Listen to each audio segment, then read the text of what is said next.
Yo, welcome to another episode of the CheckDown. I'm one of your hosts, Smitty.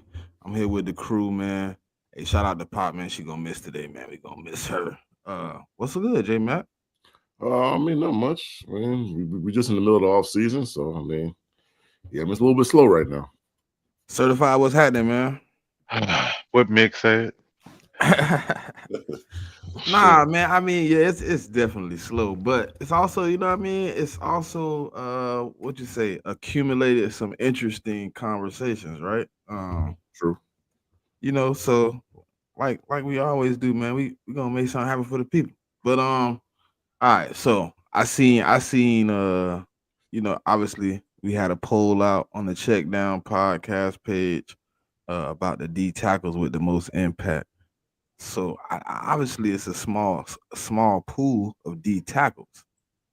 Who do y'all think offensively and defensively as a rookie, two different players, will impact their team the most? We go offense first. Sir?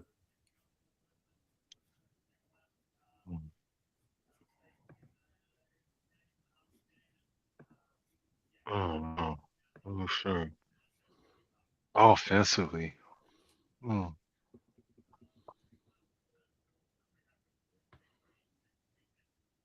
Um what's Buddy to do oh god damn it.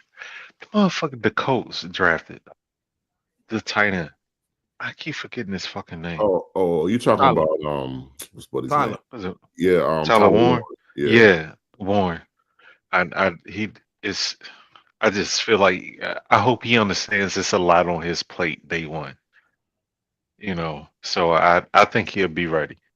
And a tight end, we already know what a tight end can do for a quarterback. So an AR, he gonna need as much help as he can get, man, because this will make or break it for that young man. Yeah, I think all right, offensively, I'll go for J Mid. Let me see. Offensively, I think it's gonna be Luther Burton. I think he gonna have the most impact because I believe last year with Keelan Allen playing that position that Luther gonna come in and take over. I think Keenan was just a little bit past his prime, bro. I don't think he had enough juice in the legs really to do some of the things that you need to do with a young quarterback who obviously plays off schedule a lot. You have to be good in that scramble game, and I think Luther, you know what I mean, with his ability, you know what I mean, to go up and make big catches. You know what I mean, he can get out there, he can make separation. He's a big body receiver. I think Luther come in with DJ Moore obviously already being in the fold with the rookie they drafted last year. I think he comes in, bro, and I think he steps into a big role where he's able to like do a lot of the things that Caleb Williams needs in a receiver. He tried to rely on Keenan a lot last year, but Keenan was just a little bit past where I think he needed to be for a young guy, man. I think he was probably a good mentor, but as far as like really getting out there and handling business, I don't know. It to me it just didn't hit right. I think if I'm looking at receivers, or even tight ends, I think it's kind of hard. 'Cause I got two guys. Like it's hard for me to decide between the both of them. To me, it's like a Mika Abuka going to the Bucks, or it's Jaden Higgins going to the Texans. Because the reason I think I'll lean more to Jaden Higgins because of the fact that he's going to be playing with Nico. Nico going to be taking a lot of that coverage away. And the craziest thing is Jaden Higgins' comp is Nico Collins. Like that's the craziest shit. Yeah, it is. So so like that offense, they already got Joe Mixon. The offensive line, my only issue with the offensive line, I don't know, I don't know how good or bad it's going to be because they pretty much reworking the whole line. Right. Um, so I mean, depending on how they could block for CJ, I mean, if they give CJ enough time, I mean, to get the ball to Nico and Jaden, like the way the coverage is, Jaden not going to get double teamed. And I mean, like Jaden, I mean, Jaden Higgins is a big body receiver. So I mean, and he's got speed too. I mean, he can separate a little bit. So So he's gonna create opportunities in that offense to be able to make big plays. And I just look for him to have a big year because honestly speaking, they got one wide receiver, and that's Nico. And then, obviously Tank is hurt. Stephon Diggs left. And the other wide receivers they have, they drafted those guys, but them guys ain't really show nothing. So, he's got a huge opportunity to kind of step into the second wide receiver spot and really be able to produce. And it kind of go the same thing for Amika. Amika going into a loaded wide receiver room too also. He's going into a room with like Evans and Chris Godwin. And Chris Godwin coming off the ACL. So I think Chris will be ready week 1. But Amika got an opportunity to, I think they're going to play him out the slot. I think he's going to exclusively play there. And then, with the running game they have, and with the receivers and the tight ends that they have, he could really kill in the slot. So, those are the two guys that I'm looking at that can have a real breakout. Go ahead. Defense, JMIK. You already defense. Defense is interesting to me, man. It's a lot of them on defense.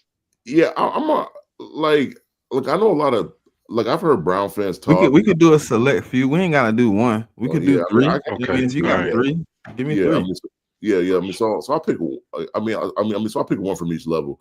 Mason Graham, I feel like he was the first defender drafted, and I get a lot of people sour on him because they showing videos of him throwing up in practice. But for those of us that play, if you've ever played football, niggas throw up in practice every day, man. All the time. That is not a real big thing, at all. So for me and him getting a chance to play next to Myles Garrett, he's not he might get double teamed on certain occasions, but I don't think Mason Graham is getting a lot of double teams because I think there's a stat that I think Myles Garrett gets double teamed just under 30% of the time. So I just don't see Mason Graham getting double teamed a lot. And, he's in college at Michigan, man, he was really dominant. And I just feel like a lot of people aren't really talking about him. And like I said, when you play next to him and the defensive coach that they're playing under, he's a real aggressive coach. He gonna send blitzes and do those kind of things. So Mason gonna find himself a good amount of time getting one-on-ones, and he gonna have to beat this guy. And there's a lot of other D tackles that I like, but I just think that Mason got a great opportunity to have a huge season as a rookie, and I think he can do it. Cornerback position. For me, I get this guy has bad knees, but for me, it's Will Johnson, man. He's a first-round pick that got drafted in the second round. And from all the information that I'm hearing out of, from the Will Johnson camp or whatever, his knee condition is I guess it's degenerative or whatever. So, and I think the medicals are saying he'll be good for 5 or 6 years, but it's just after that, you just don't know what you're going to get. So I think Will got a chip on his shoulder, man. Sometimes you need a player with a chip on his shoulder, a guy that was supposed to be one of the best corners in the draft. He falls down to the second because of his medicals. And I just think the kid gonna be ultra motivated. The kid can do everything that you ask a cornerback to do. He can cover, he can tackle, he can play man, he can play zone. As long as his knee and his hamstring holds up, he should be fine. And just with the scheme that the Cardinals run, it's obviously I won't say it's the same scheme as the Eagles, but it's very similar because obviously the Eagles DC went over there, he's the head coach. So I just think he's going to get a lot of chances to prove himself. And I just think at least for his first contract, I think he about to be one of them dudes. I think he's going to be a really good corner. And it's not like the Cardinals haven't drafted other corners last year. So the Cardinals got a lot of corners in that room. So I think that room will be just fine. And then the last guy, the last person I'll touch on is the edge. I could easily choose. Abdul Carter because that's kind of easy. But the guy that I really look at is the guy that the Cowboys drafted, Donovan. Is a Ruku. So the reason I say that, he's not the ideal size that you would love per se. But he's kind of light. I think he's 250, but he's got good wingspan and he's got good bend as well. And I just think when you put him on that D line, as long as the other guys, including him also, but as long as that D line could stop the run a little bit, it's going to give them guys a chance to pass rush. And and for him, like I just think he has the capability of being a good edge rusher for the Cowboys. Dude played at BC. I mean, like, dude got a good amount of sacks. I mean, like, dude has a good amount of moves. So I mean, like, as long as he doesn't get, I mean, like, the one thing for him and what I've seen from his tape is that you don't want him to get, like a big tackle on him, and like he gets overpowered. Like that's something that might be an issue for him. Like that's just something he got to work on. I mean, but outside of that, I mean, like I really like the kid. I thought the kid should have went in the first round, to be honest. But I mean, he slipped to the middle of the second. So, You want to go first? You want me to go first, sir? How you want to do it? Huh? I can go. All right, go Oh ahead. damn, my bad. If you can go if you want, but I mean I can. You got it. Go ahead, run it. I'm gonna go. The top guy that I think has the possibility on defense to make an immediate impact is probably Darius Alexander. Playing next to Dexter Lawrence, man. He's gonna get it. He's not gonna get double team a lot. Like they not gonna two gap them and let everybody else free. He should excel playing right next to um Dexter Lawrence. And the other guy, um I don't know about that. I feel like adding Derek Harmon to with Watts and Cam Ward, and what's the other guy? The other outside linebacker they got? I mean, Highsmith. Highsmith, yeah. Thing that his situation a little different. They playing in the 3-4.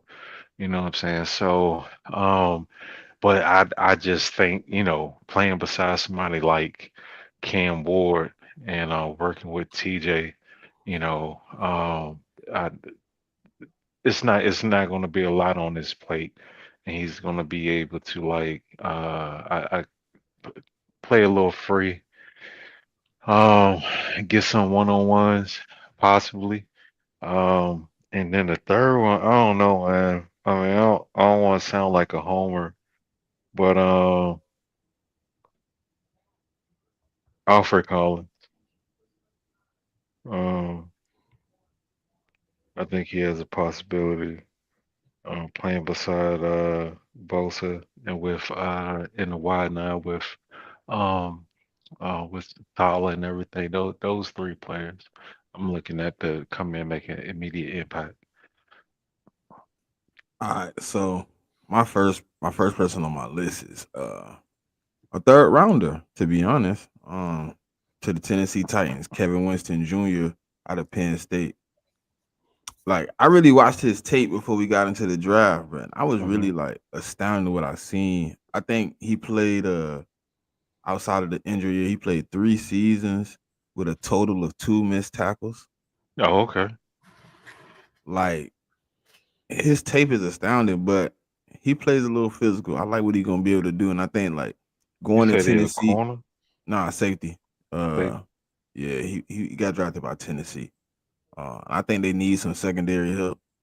I think he could step into a role where he could be he could be one of those guys over there for them, man. They need something in that back end because last year, boy, they can use some help. Bad. Them boys in some trouble, man. But I like Kevin Winston Jr., man. Like he could go get the rock. He gonna lay a hit. Obviously, I just said like he a for sure tackle. Like I like what he brings to the table, and I think going to a team like Tennessee, who need all the help they can receive right now, I think he steps into a role where he get an opportunity to really do some things. All right, I hate giving my foes any credit. I fucking hate it, but hey, look, I'm gonna play the game fair.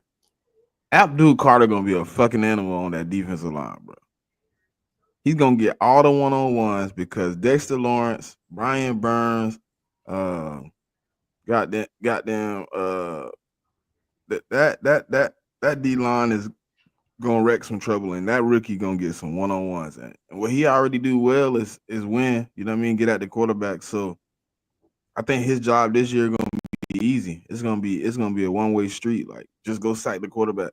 And I hate I gotta play that motherfucker twice. Cause shit, he gonna be an animal, man. He gonna be a problem. I really think he step in and give out, you know what I mean, some of these old school lessons, man. I really like what he brings to the table, man. His arsenal of, you know, like ways of getting to the quarterback, you know, whether it's the swim or the spin or it could be the bull rush. He could go smooth you. Like he got a bag. And I really like what I see out of Abdul Carter. So like him on the Giants with what they already have on that D line, you know, that front seven is gonna be lethal this year for them. It's gonna cause some problems, wreak some havoc. I think, you know, obviously the back end gonna have to hold up just a little bit to get them boys time, but when they do, you probably gonna hear Abdul Carter name a lot this year.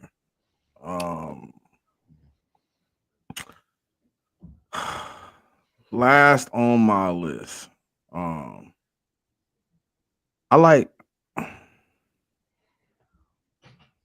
I'm kind of stuck here. I'm gonna go with your foe, JMIK, because I had two cornerbacks on my list right here, and it was either Ben Morrison or Azra Thomas with the Jets. I think with DJ Reed leaving an opening for somebody to step in, I think he could possibly win that spot because they ain't really got no good DBs outside of Sauce anyways, and they gonna. I mean, it don't hurt for them to put some young guys in and play, and people ain't gonna try Sauce. So if he plays well, I think like I like Azra, but what he did at Florida State, you know what I mean, in a bad season, he kind of stood out on the tape. When you watch the tape, you could tell he poised to play. We was just bad last year, so he didn't get as much, you know, shine as he should have going into the draft. People don't really know who he is; they don't really know his name. So I think him stepping in for the Jets with DJ Reed leaving, he gonna get an opportunity to really grind it out and play. Um, but I also like that Ben Morrison though, Jimmy at Tampa Bay, because like Yeah. they secondary last year was banged up, and then it wasn't really that good when it wasn't banged up. So like I think they really could use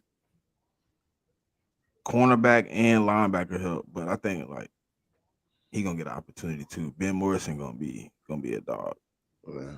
And seeing that they already got my freaking number, shit, I don't need them to add nothing to it.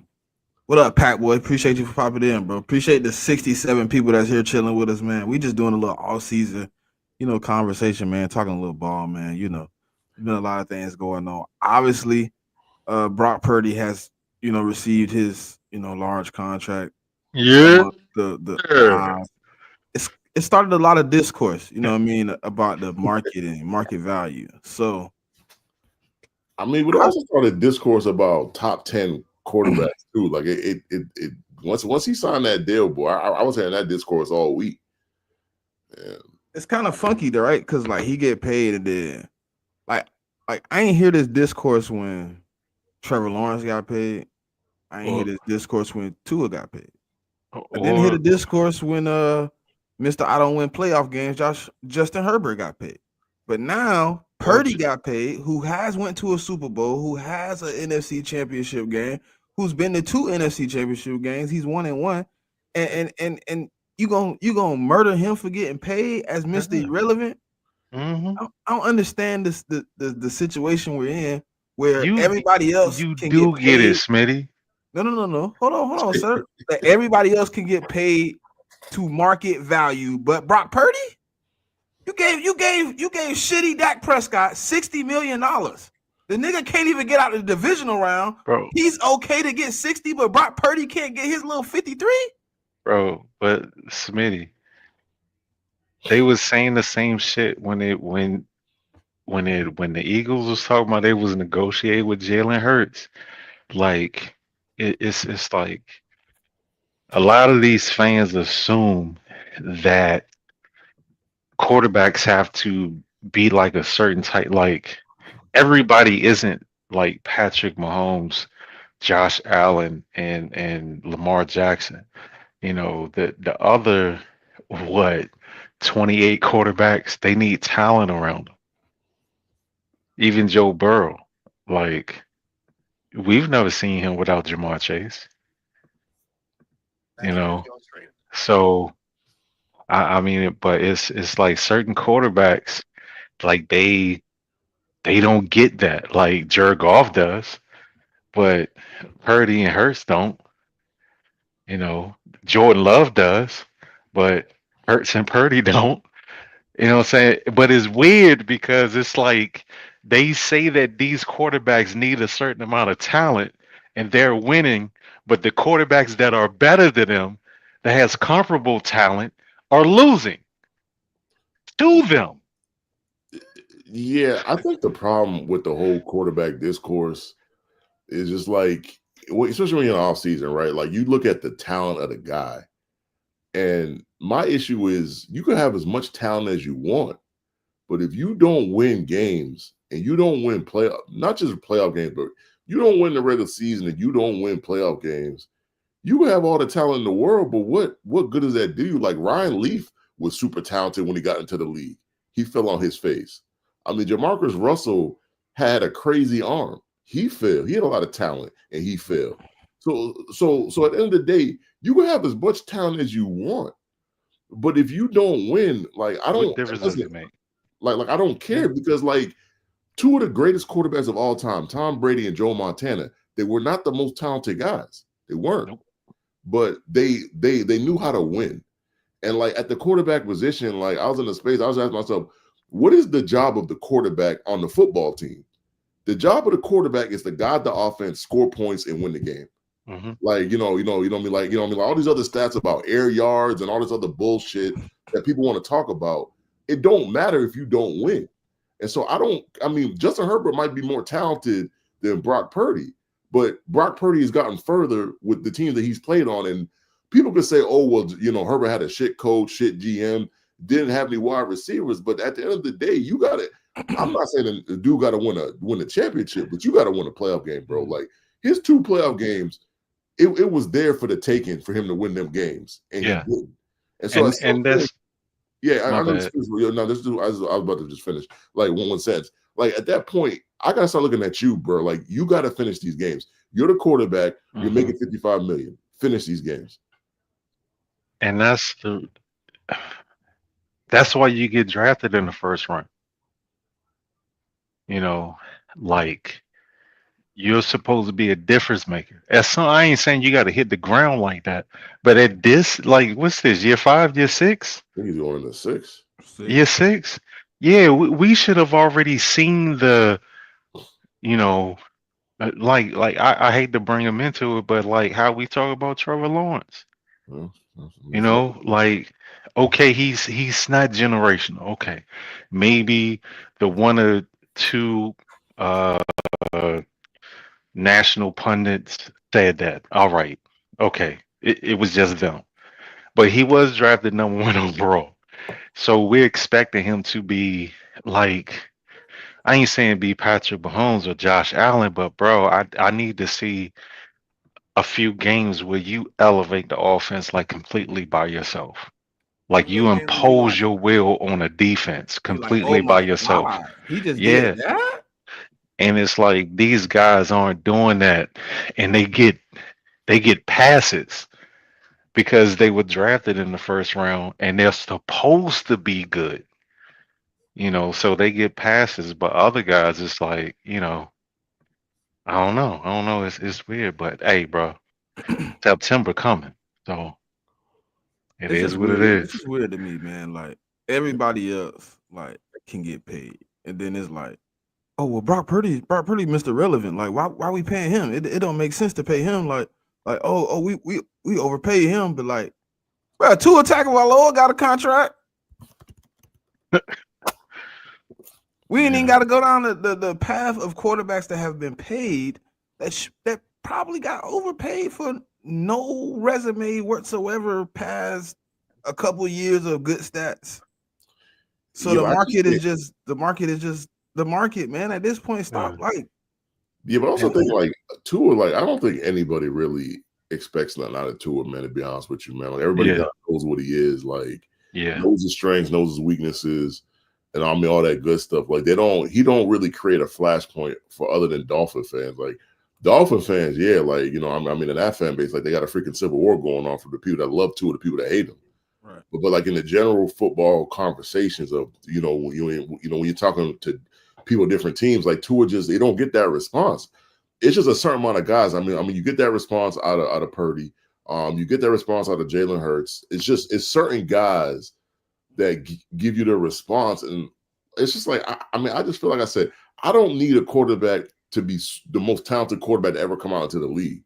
I don't. I mean, I don't need that. Like, I just need a guy that what I need him to do, he's going to do it, and he's going to do it to a very high level. That's all I need. Like, I don't care if you could spin it like Aaron Rodgers. He shouldn't have paid him that. He's a system. He's benefiting off the coaching, not off the play. But this is the thing, dog. Like, nobody said that about Jared Goff. You know what I'm saying? Like, people, he panned out to be a competent. No, don't let me say that. He's a competent. He is a top level game manager. Okay, if you put the right amount of talent around Jared Goff, he'll light your ass up. Okay, but if you shut down that run game, there is nothing that he can do at all. And people are fine with that, even though he was drafted number 1 overall. Like, people are fine with him being average. Right. But somebody that was drafted, in the 3rd round or the 5th or the 7th round, and they're already at where he is, it's like, he don't really belong here. And I'm like, I don't understand that. But I also think it's the teams that these guys play for too. I think that's another added layer to it, though. Because it's like, like Purdy plays for the Niners. The Niners got a history of winning. The Eagles have been winning recently. Like the Eagles have been good in this century. Like, they've pretty much been good the whole century. Outside of a couple of years, they've been good. So I just think, like, and versus the Dolphins just have not been good. The Jaguars have not been good. So it's like you got teams that have not been good. So there's just not a lot of expectations versus the Niners and the Eagles and the Cowboys as well, because people hate on Dak too. Like Dak is kind of in between. I think Dak has a lot of skill and talent, but Dak also got drafted in the 3rd or 4th round as well, so he kind of falls to that category. So, but man, it's like it's something that someone told me a long time ago on Twitter, man. Like, it's the guy, people make excuses for the guys that they like, and the guys that they don't like, they don't give them same excuses. That's just what it comes down to. Pretty much. So yeah.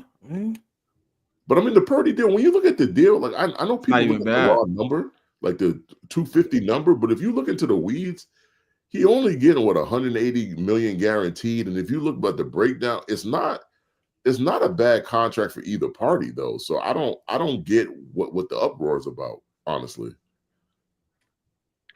Well, people look at the annual value of the contract, the yearly quote unquote, and they say, "Oh my God, we overpaid him." Nobody goes and looks at the raw numbers and be like, "Oh, well, he only gonna make this. He only gonna make like 33, 30, 35, a year." And the last year of the contract probably won't be seen. They probably, if he's working out, they'll probably been extending him by that much to free up more cap space. But people don't understand that, JMIK. They just see, oh my God, he made 250. That's 55, 53 a year. What are we doing? Yeah, but if you do that in basketball or baseball, cool, I'm fine with it. But you can't do that in football, man, because a lot of the times, and I'll say this, outside of the quarterback position, you see the total money of the contract, which what the agent releases to the guys like Rappaport or Shefty or Pelissaro, like they're giving you the total number. A lot of these players don't ever see all that money. No, you got to look at the guaranteed money, because as of today, that's what you know that they're actually going to get. And I worded it carefully, because outside of quarterback, because quarterbacks a lot of times, like the top echelon quarterbacks, they normally get all their money because they normally meet all the incentives, because unless there's some crazy incentives saying that you got to win the Super Bowl to get another million or something like that, but the other incentives, the quarterbacks most of the time are going to get that money most of the time, I'd say. Matter of fact, let me do something for the people. I'm gonna help the people out, man. You know what I mean? So they can see what we talking about. It's not a bad contract. Nah, I mean he didn't get top of the market money. But I've been saying when he was gonna be up, I was like, he probably gonna get between 50-55 million. Like that's what I saw him getting, and that's exactly what he got in terms of like annual per year. Right. So well, Let me get into this. Hold on. I'm bringing it up. yeah. I mean that, and then Purdy fits that system to a T. So that's the part about it I just don't get. I'm gonna bring that bit right up. Not a bad contract. I mean, I hate to say it, but some of it is just rooted in, you know, like motherfuckers want to see your team explode, man. They want to see your shit implode.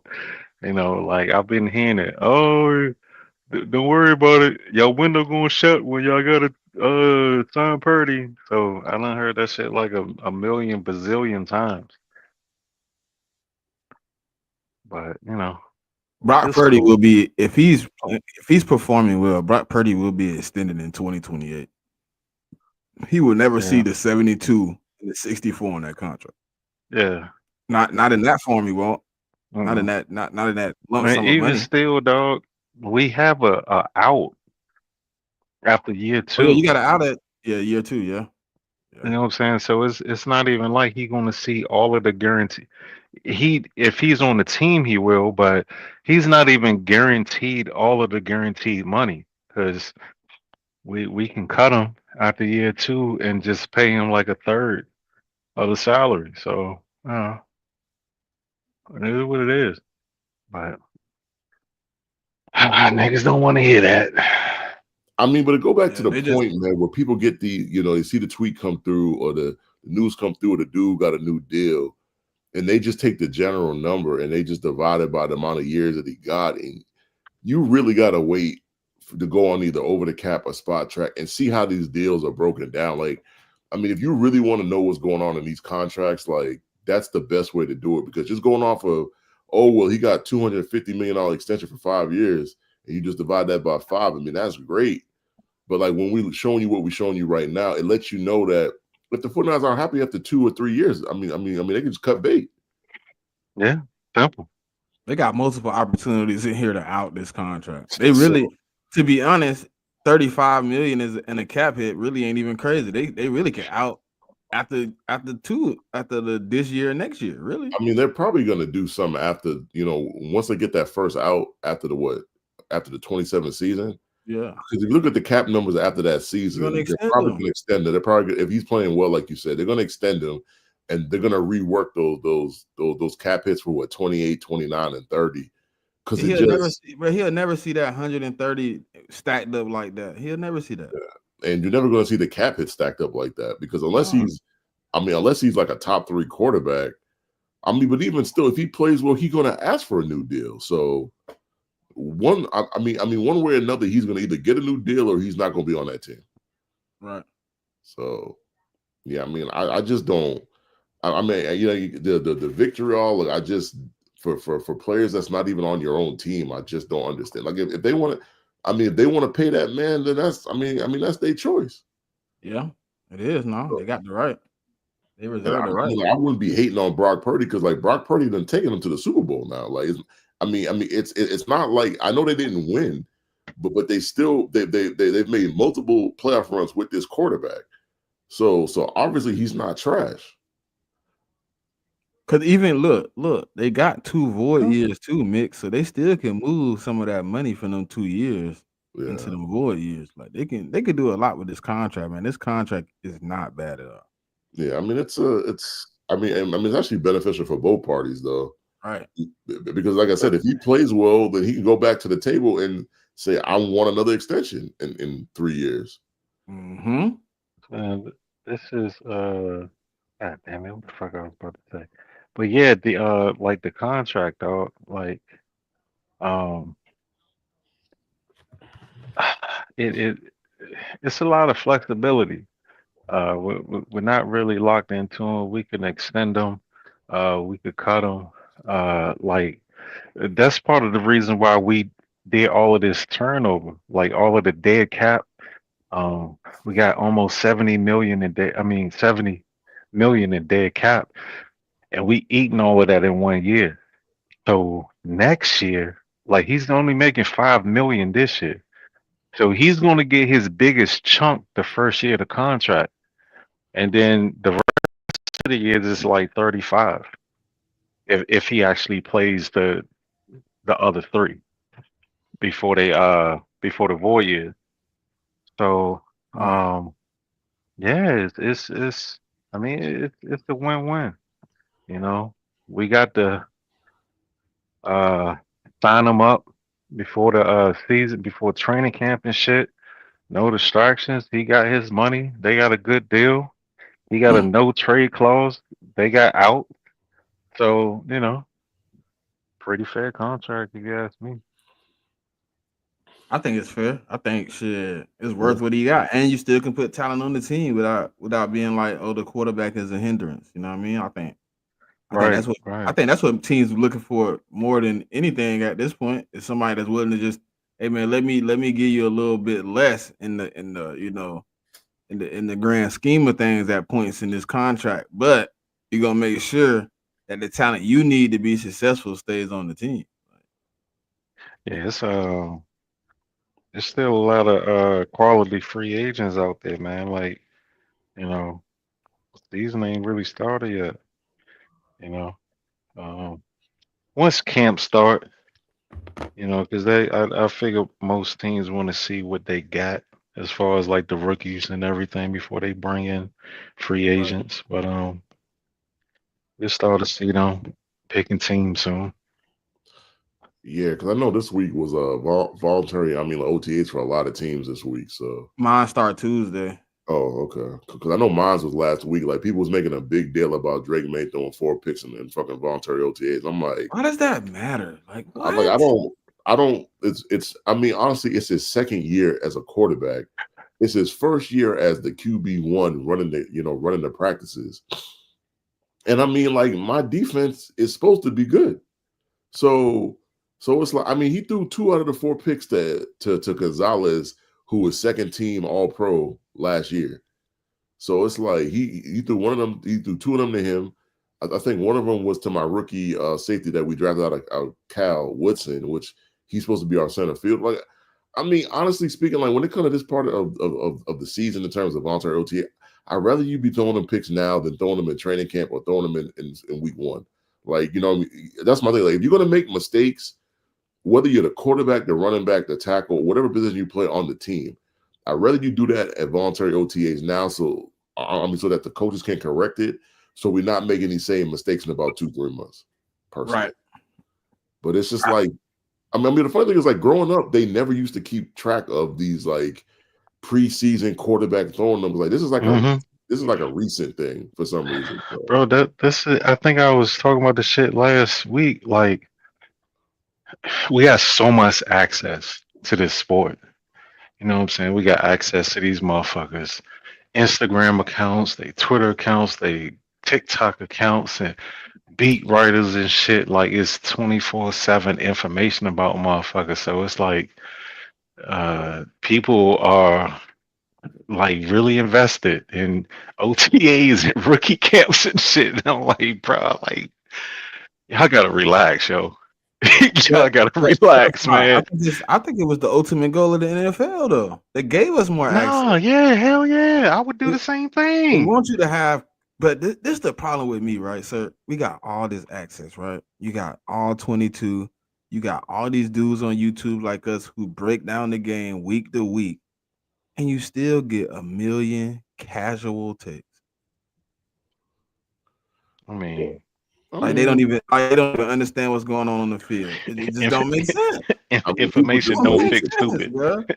I You mean, don't people you just and you don't come in even there like, man, I watched all this film. I've been watching film for 10 years, and then you give me the most casual, take. Yeah. like you give me the most casual, like the most, like I just don't even know. Like, and I'm just be like, I are you can't stand serious? oh, you don't watch film ass nigga. I can't stand them niggas. Oh, Them niggas, I hate them niggas, yo. I hate the one that be like arguing, be like, oh, you just don't watch my team. That's all it is. You don't watch my like, Man, bro. I hate when people say that because They're it's like, like you're not in my house on my couch with me, or I mean, like, in my office while I'm on my laptop watching the other teams that I didn't watch on Sunday play. You don't know what I watch, so why are you trying to act like you know what I watch? Even if I don't watch the full game, if I miss a game that I wanted to watch, I'll go back and catch the condensed version of it. Yeah, and you can watch a game in 60 minutes. Yeah. Was it 60? Was it 45 or 60 minutes? 60. 60, yeah. So it's like, I mean, but the thing is, like, I'm just not a Patriot fan. Like, I'm a football fan first and foremost. Yeah. Like, I like watching all the team. Your team could be shitty. I still want to watch it because it gives me a chance to watch other schemes and, strategies that my team might not employ the same scheme that you employ. Like if I'm watching a Browns game and they run the 4-3 defensive scheme, and then the Patriots running the 3-4, that's a chance for me to watch a different scheme. Like, it's a chance for me to learn on a different scheme than my team not running. So why wouldn't I want to watch that? And I'm, like I said, I'm a football fan at the end of the day. Like I love football, so I'm gonna watch it. Yeah, football fan first. Yeah, I mean, I'll always be a Patriot fan. Don't get me wrong. I'll always be a little biased towards my team, but it don't mean that if my team's not playing on Thursday night football or Sunday night football, Monday night football, that don't mean I'm not watching it though. I'm definitely watching it. Bro, the only time, listen, it's only one, however many games going on during my game time is the games that I have to rewatch. Every other game I'm going to catch. Yeah. See, that's where I kind of luck up most times because a lot of my games come on at 4. That's true. And including the fucking primetime games though, which how I got 5. Like, bro, we won 6 games. Why y'all give us 5? You could have gave me 2. Because they expect you to be good this year. That's why. Man, they accumulated the injuries to the losses. That's how the expectations lead to disappointment. That's all I got to say. I mean, I feel you though, because last year we had one primetime game, it was a Thursday night game. This year I think we have like 3. So, man, it's just the way it goes. I mean, and I literally had this conversation a week or two ago. I love for my team to play at 1 o'clock. I love for them to get it over with. I ain't got to wait all day to watch my team play. You want to call the NFL and tell them to move half of my games back to 1 o'clock? Versus having a Sunday night game and Monday night game, you waiting all weekend for that game. It's the most painful way is Monday Night Football, bro. You got to wait all weekend. You got to go to work on Monday, and you still ain't watch your team play. It's crazy. I feel like Sunday night for me is the worst because everybody been charged up all day talking about all the games, and you close it out. And oh my God, if you put up a stinker, oh my God, niggas gonna be on your neck till Thursday. Well, at least till Monday night. No, you can shake it off, sir. See, like, yeah. You can shake it off Sunday night if they play. If somebody get blowed out, you can. They're gonna be off me. Yeah. Sunday night, Monday night, you stuck till Thursday. Yeah. You the last remembered game. Like, they on your head. Like, they gonna skim through the pile, but Monday gonna be the main course. Boy, you gonna get crucified.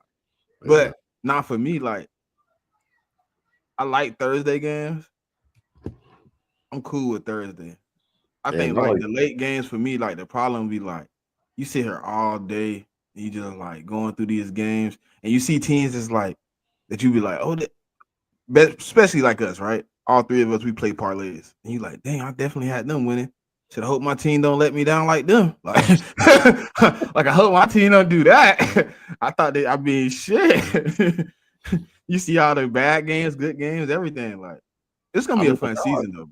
No, I agree. So, like, Monday and Thursday is the worst games for your team to have a bad game. Sunday, I think Thursday might be the worst though. Thursday, because you got to wait till Sunday for the game. If it's early in the season, you got to wait till Sunday, and then it's the same amount of days. Because if your team shit the bed on Monday Night Football, you got to wait till Thursday to another team play. So I mean, it's 2 days. Yeah, I mean, it's rough, man. I mean, like, the moral of the story is for your team not to shit the bed. I mean, that's that. Yeah, just don't shit the bed. How about that? Just help me out and don't do it. Please. Yeah. Be nice. Nah, but the league meeting happened. Obviously, the Detroit Lions took off the playoff implications, which we had a long conversation about last week with the formatting of the situation. Roger Goodell came out and he said he hopes in the next 5 years to have 16 overseas games. Jeez, that's a lot of overseas games, man. He's saying he going for like one every week. One every week is, especially later in the season. That sounds insane to me, though. It does. How y'all feel about it though? Like, do y'all think that's beneficial to the game or beneficial to the NFL pocket? I mean, obviously to the NFL pocket, but is it beneficial to the game? Is it beneficial to the players? Like, will they benefit off a game of a week over there? I think that would have to work into scheduling too, right? Because now you gotta give people like early buys and stuff too, right? I would think so, yeah. I think the international games should start and stop with the bye weeks. I think you should get a bye after going overseas. No, I think ain't that part of it? Yeah, but I think they get, like, right now we don't have that many games, so it's like when they make the schedule, like, they ask the teams, do you want the bye after the international game? It's the team's choice to say yes or no. And if the team says no, then they put the bye somewhere else. So, I mean, because I think that happened with a team last year. I think it was like the Steelers or some other team, and they said they didn't want the bye after the international game, and they had the bye a couple weeks later after that. So, okay. But I think when you if you want to do 16 international games, I don't know if they're not gonna go by the same procedures where they're gonna ask you. You have to give a second bye now, or is there no bye after you go over there? Since you know what I mean, it's the first. Yeah, but also I said this. I've been saying this for a while, man. Like, they're not gonna keep an odd even number of games, bro. Like, the 17 game thing was only gonna last for so long. They're gonna add another game on. It's gonna be an equal 18 game season. That's just. I mean, I knew it when they added a 17 game. That was coming down the line at some point. So when you're gonna make them play 18 games, you're gonna make every team that sounds like go overseas. I think you're gonna have to give teams a second bye. I don't know what you can do besides that, because it's just like you're making them play 18 games, you're making them travel more. I think you got to give them another bye, personally. And to just answer your question, it was the Packers, JMIK. Packers, yeah. So yeah. So I mean, like, it was one of them teams. So matter of fact, shit, we didn't even take the bye. Well, yeah, but you were international the first week of the season. You didn't really need to take the bye. We didn't even have the bye. I mean, for me, it benefits it's a hard question, because I think it does benefit. It hurts and benefits the players at the same time. It benefits them because that's how the league generates more revenue. When they generate more revenue, the salary cap is higher, and hence you get paid more. But it's bad because it's the wear and tear on their bodies. They have to travel. They're on planes longer and all that. And like, I don't know, a lot of people know, but like, when you have an injury and you fly on a plane for a certain amount of time, it doesn't help your injury. Like, say you got a joint that's swollen, or a body part that's swollen. Flying on a plane does not help that, and in fact makes it worse. So I think that's something that people should keep in mind as well. Sir, how you feel about the 16 games overseas? I mean, Mick pretty much covered it all, and I agree. 18 games is the agenda. I know the players are not going to like that, because that's going to be 2 more weeks added to their season. I remember Nick Bosa complaining about how he said they kept taking days away from their off season and shit like that. So we'll see. I don't have a problem with it, man. I just, if it's not according to the bye week, then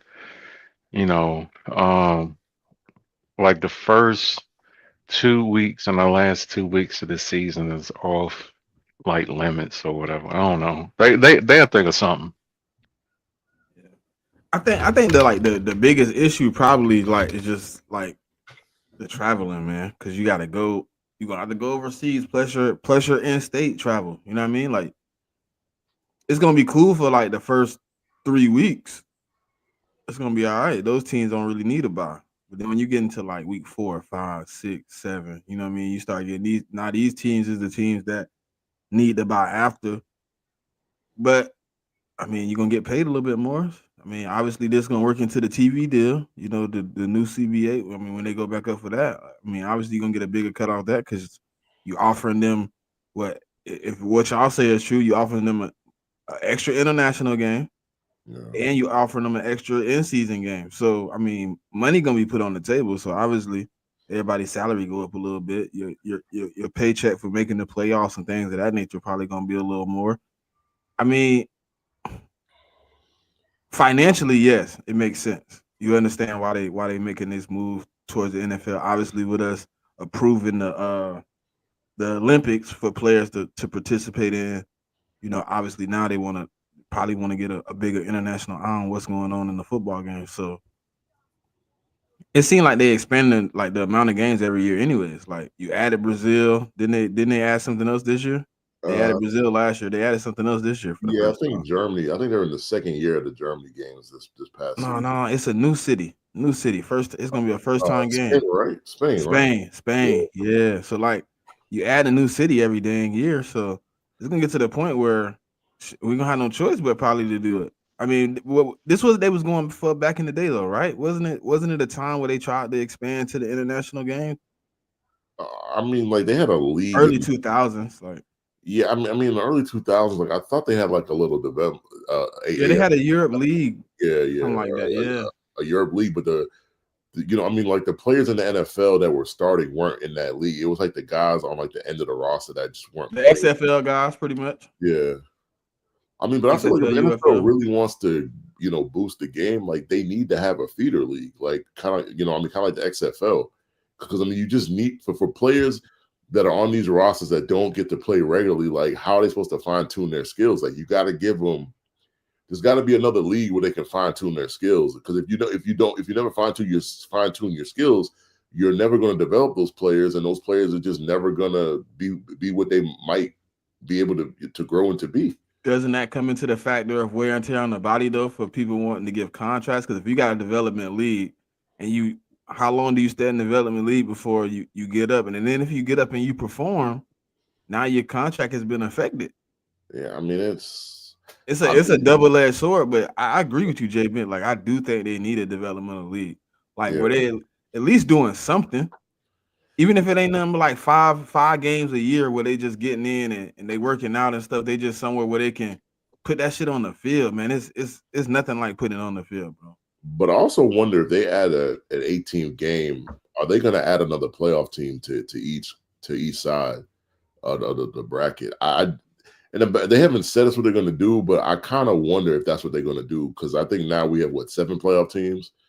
So we have 14 out of 32 teams make the playoffs. I just wonder if they're going to add another team and then like bring back the 2 seed to the bye week. Like I don't have any information on that, but it's in the back of my head. Like I wonder, will they do that?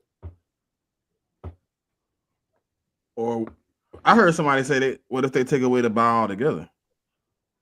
I mean, they could. I just think if you finish at the top of your conference, like they got to give you some benefit to doing that. Like if you just get a home game or you just get home field advantage about the play, I mean that's great.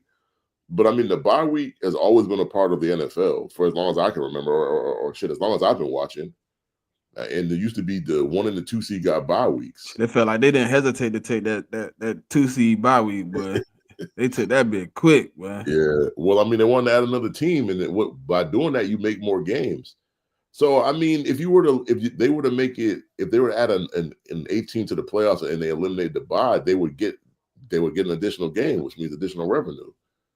So, because that was JMIK. That was, to me, that new format they tried to come up with the playoffs. That was the only way the wording of it would make sense if you had no bye. Because what's the point of reseeding if the 1 seed has a bye? You get what I'm saying? Like he's out of the 1 seed is already off, so they coming in the next week. They are automatically going to pay the lowest seeded team remaining on the roster, and then everything else falls. The only way that made sense if there was no first week bye and the number one seed had a possibility of getting knocked off, and then we had to reseed the remaining teams. Yeah. Well, I All mean, right, how about this? How about this? We play 18 game season. Mm-hmm. It's 8 playoffs seeds, right? yeah. The week between week 19 and the playoffs, they do the NFL honors. Okay. Okay, there is no bye. That was the bye week, so everybody gets a bye week, and then one plays 8, yada yada yada, So you have a and week. then they do the Pro Bowl the week after the championship round, and then it's the Super Bowl. I mean, you could do that. The only thing is the player. Well, I mean, the players of the teams that don't make the Super Bowl, like that's not really a buy for them because they season already over though. But Yeah. I guess it don't I matter. mean, you get a bye. I mean, it's a bye week between the championship round and the Super Bowl, regardless. So Yeah. you know, I mean, but I don't hate that. I could see that happening because I mean, they not doing that in college, but I could see them taking it. I could see them giving everybody a bye, and then 1-1-8-2-7. You know, I mean, yada you yada. might get a better first round, playoffs because you're giving teams an extra week to prepare. Right. So Exactly. Exactly. So I mean, in the first round, you might get a because let's face it, in most sports, man, like the first round of the playoffs is not exactly the best product that you're seeing. I don't care if you're talking Yeah, about and if baseball, the one football. seed is And you and in, you you bring and the you little want extra eyes. you want to know what a bro? You know what? That might be a good idea because if you're one, the chance of you playing somebody in your division is really high. Yeah, it is. So Mm-hmm. playing somebody for a third time, that's hard. Facts. You know what I'm saying? So now we got a huge upset factor on the table now. I mean, we've even had that happen when we've only had 6 seeds. Like back in the day when they only had before they had Yeah. a team, like there were times that the Patriots was playing the Jets in the playoffs for the third time. Like that stuff happened a lot. So I mean, if you had another team, I mean that's definitely a situation that could happen. Yeah. Hey, that'll be Shit, some nigga, you fire could first fuck round around. battles, boy. You could if they add another seed, a whole division could get it.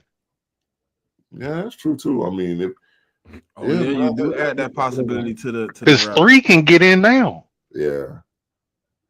Well, I mean, like Hey, right Pack now, boy, no bullshit. They had the AC, but you open up some teams that's like, hey, you never Yeah. know. So let's say the 4th seed in your division beats you twice, but you the number 1 overall seed.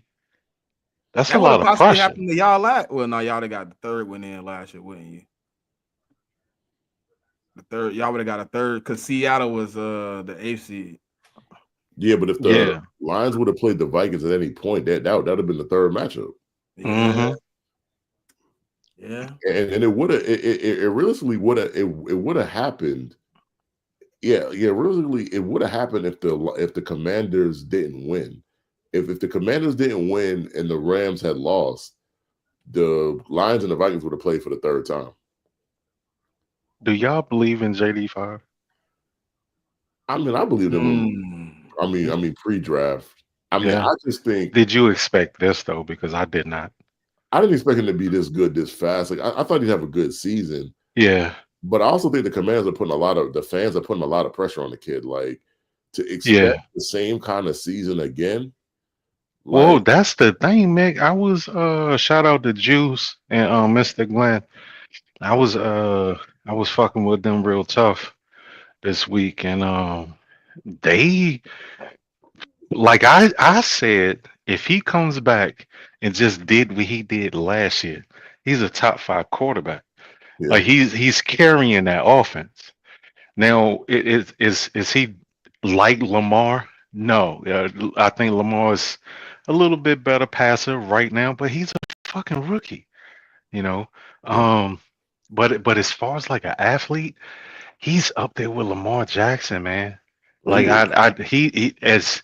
he's so explosive and so athletic that I feel like he can kind of learn at his own pace. you know. But they say they want more. They want to see me. I want to see him make a jump from the pocket. And I was like, bro, let's just see if he could do this again. Like, relax. Because I'm gonna say the reality for Jaden is he could have the same production he had last year, and they don't have the same amount of wins. Like I This like is like true. This is I think true. a lot of Because people just those three assume. games make a difference. Yeah, it's just like you just assume he had the same production. You're gonna win the same 12 games. Yeah. But yeah, I mean, 6 of your opponents are the same, which is in your division. But everybody else you playing is different. Like, What and was I that mean, record? I think last year they were what they 12 like and 12. 5. 12-5. Yeah, So if they they played a 4-play schedule. So they played 3 last place teams. Mm-hmm. Now we switched that and they played 3 second place teams. Do they, because 3 But they games gotta is it's the listen, difference between sir. 9 and 8 and 12 They and gotta 5. stretch. They gotta stretch. You can look at the schedule where they got 7 consecutive teams, Yeah. all who made the playoffs last Yeah, that and I was talking about that. I was like, now here's another thing. I feel like defensive coordinators are the smartest coaches in sports. Period. Um, they have a whole year of film. And not only do they have a whole year of film, they have a whole off season to break that shit down. year. Right. You know, so that combined with having a second place schedule. Those 3 games is a lot. Like I said, 3 games is the difference between 12-5 and 9-8. but I also think you got to look at their own division. Like the Giants were bad last year. The Cowboys were injured. The Giants roster should be healthier this year. They should be Hmm. better. That. The Cowboys should be better as Hmm. well. So like you gotta take them things into consideration. Like you It's just not the can't, same teams. yeah. So yeah, I mean, so it's like I'm not sure what they went in the if they went 4-2 or 5-1 in the division. I don't remember, but 4-2 because they lost to Cooper Rush. yeah. So I just think the division gonna be harder in itself. Mhm. Like so, Just off of being healthier. yeah, just be Not even talking about the talent that they've added. yeah. I mean, so I mean, like I mean the Giants to me still got a quarterback issue. Yeah. But the rest of the team, they strengthened through free agency and the draft. Like they had a really Mhm. good draft. I mean, I ain't gonna say they had an A+ free agency, but I mean, like they did pick up pieces here and there that's gonna help them. Like I said, like the only thing about the Giants that concern is the quarterback. I don't Yeah. know how long Yeah. Russ is gonna stick there. And then if Jackson Dart gets in the game, I don't know what he's gonna do. And that Right. concerns me. But outside of that, like as long as their DC don't fuck up that defense is gonna be good. So it's gonna be more challenging to score against that team. Yeah. All right, It's they a got lot of this the speed in that stretch. front This the seven. stretch. They got at Chargers, Uh-huh. versus Bears, Uh-huh. at Cowboys, Mm. at Chiefs, Okay. versus Seattle, versus Lions, at Dolphins, versus Broncos. Yeah, but the Dolphins is like that. That's a game in Spain. That's So like the game that's like you kind of in there, but still a shaky game. I mean, Well, I know the Dolphins are not a powerhouse, but they've played what, 2 international games in what, last 5 years. yeah, I think they're like 1-1. I thought it's all right Yeah, so because I know they lost to the Chiefs. That was an international game that yeah, they had. that Reek game. I think Yeah, he yeah, fumbled or something. yeah. He fumbled at the end of the game on like a but screen. that Dolphins game is coming off a game where you just played the Lions. Yeah, man, that's gonna be tough. They gonna want some get back. Y'all know that. Y'all remember the what the stat was last year? No team after playing the Lions won the next game. Well, yeah, because the Lions are a physical football team. Like, I mean, like, I'm like, you're gonna have to earn that. Whenever you play them, like, they're gonna rough you up a little bit. Right. Man, I I got think that's more a tough questions stretch. about them than the Commanders. I mean, I still got a question about the can the Commanders defense be better than it was last year? That's a question that I have. It's an open question because they didn't have a bunch of draft picks. I mean, I don't know. I don't think they made a bunch of moves in free agency. I mean, they made like fringe moves, but it wasn't nothing crazy. Right. So I don't know. Like, I don't expect them to go to KC on Monday Night Football and win. Like, I just don't see that. Yeah, They do though. I'm curious to see. Like, I'm not saying that they don't have talent, but they are not the most talented defense. It was a lot of hoorah shit, Yeah. and like us against the world. Carrying that into the next season, that shit is hard. But it's also the So, fact that you made the NFC Championship game. When you uh do that, when you're the one of the last two teams standing in your conference, bro, like people gonna come at you the next season and they're gonna give you their best. So it's just like, can that team handle that? Is the question. yeah, Shit, you imagine definitely you ain't sneaking up on nobody. you got an enemy in Saquon probably for the rest of his Eagle career because y'all ran up in his face and was laughing and shit when y'all beat him. That nigga ain't gonna never live that down. That's motivation every time he play. Yeah, I mean, but the divisional games are always gonna be motivational, man. I don't really. I mean, like, I can Some just speak people, for I mean, myself. what's the call it? Well, some people play it down. I ain't gonna say nobody cares, but some people play it down like, oh, it's just another game. Nah, I mean, like for me, like the only divisional games are like, man, like those are hard fought games, man. Like, I mean, those are games you're not trying to lose. So, No, but you definitely don't want to lose those, boy. You can get yeah, I nasty. mean, just looking at their schedule, man, having to play the Chiefs and the Lions, um, and Like, then but they that's got a long stretch of games where they just like yeah, that Charger game gonna be tough. Then you come back to a Bears game where obviously they're motivated off of what happened last season with new offensive coordinator and Ben Johnson in there. Like he motivated off what you did to him in the playoffs. Like then you got to go to the Cowboys. Then you got to go to the Chiefs. that's tough. But the one thing I'll say is, I know the stretch you just said is hard, but to me, the first month of the season is most important for me for them. It's Oh, like the because Giants, they got the Green Giants, Bay, the Raiders, and Packers. Falcons. Yeah, like in that stretch, they're gonna need to go 3-1. Like, like I mean, the Giant, like Green Bay, that might be tough because they gotta go up to Green Bay. But like they gotta beat the I think Giants. you got to win that Green Bay game. You do like that's kind of what I said. The first 4 weeks they I gotta mean, go 3-1. conference games are a premium. So yeah, No, hell no, yeah. no, no. I'm just saying, like But just as a generally measuring speaking, stick for like Hmm.